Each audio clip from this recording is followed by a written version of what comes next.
Assalamualaikum warahmatullahi wabarakatuh. Nama saya Hani Putri Anggraini, NPM 217550115. Saya akan menjelaskan tentang akuntansi pertanian.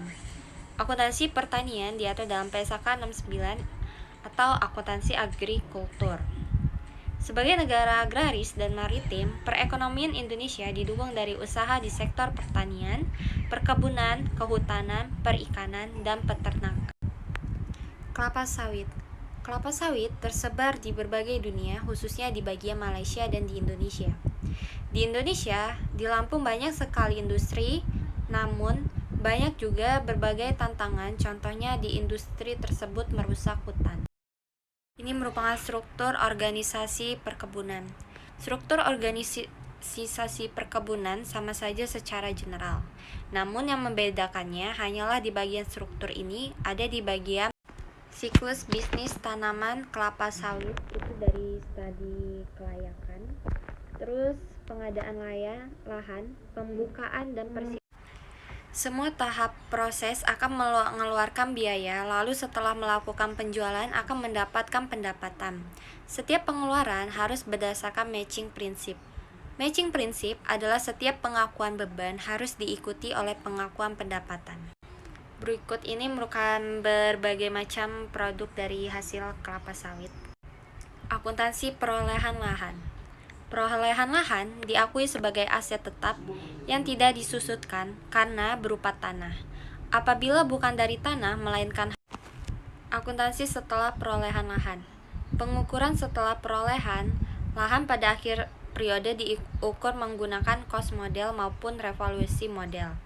Aset tetapnya mengacu pada PSAK 16. Aset penyajian dan pengungkapan. Lahan tanah disajikan di laporan posisi keuangan sebagai aset tetap. Tanah diungkapkan tentang kebijakan akuntansinya dan rincian saldonya terkait dengan saldo awal, penambahan, reklasifikasi, pengurangan, dan saldo akhir.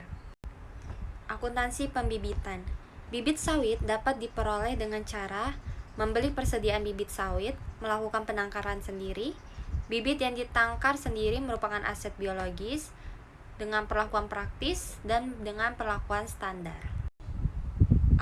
Untuk perlakuan praktis, semua bentuk biaya yang dikeluarkan perusahaan selama dan dalam rangka memperoleh bibit sawit siap untuk ditanam, maka dicatatnya persediaan bibit kelapa sawit pada kas dan jurnal untuk mencatat. Pada saat membayar upah untuk menanam atau memelihara kelapa sawit, maka persediaan bibit kelapa sawit pada bank.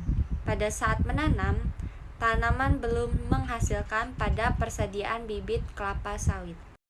Untuk mengetahui nominal tanaman belum menghasilkan pada persediaan bibit kelapa sawit, kita buka buku besar persediaan bibit dibagi dengan jumlah bibit yang dihasilkan.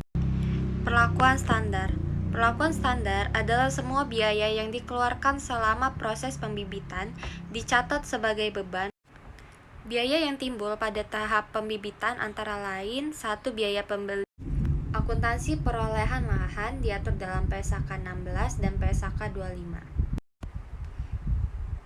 Latar belakang. Hak kepemilikan tanah absolut dibatasi oleh UUD 45.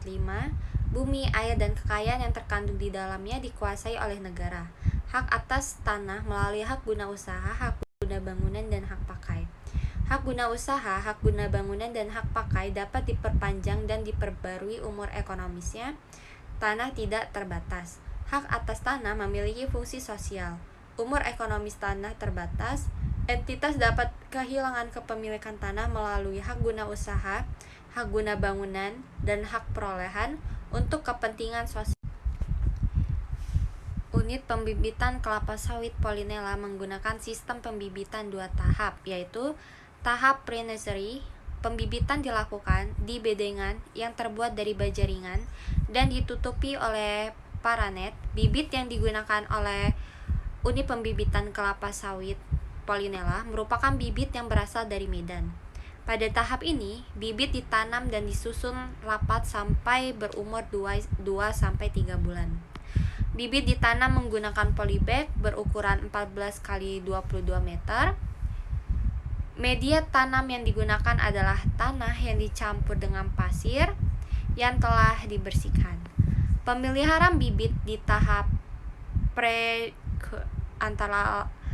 precursor antara lain pengisian dan penyusunan polybag, alih tanam, penyiraman, pengendalian gulma, pemupukan, dan pengendalian hama atau penyakit.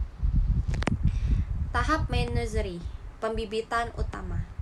Perawatan dimulai saat bibit dipindahkan ke dalam polybag besar berukuran 40 x 50 cm atau 45 x 60 cm.